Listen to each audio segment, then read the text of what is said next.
يا أيها المزمل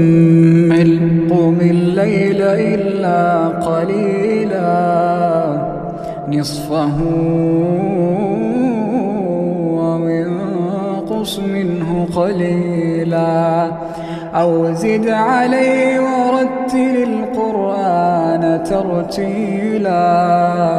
إنا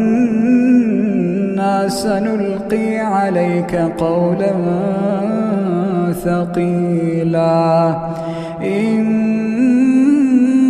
ناشئة الليل هي أشد وطئا وأقوم قيلا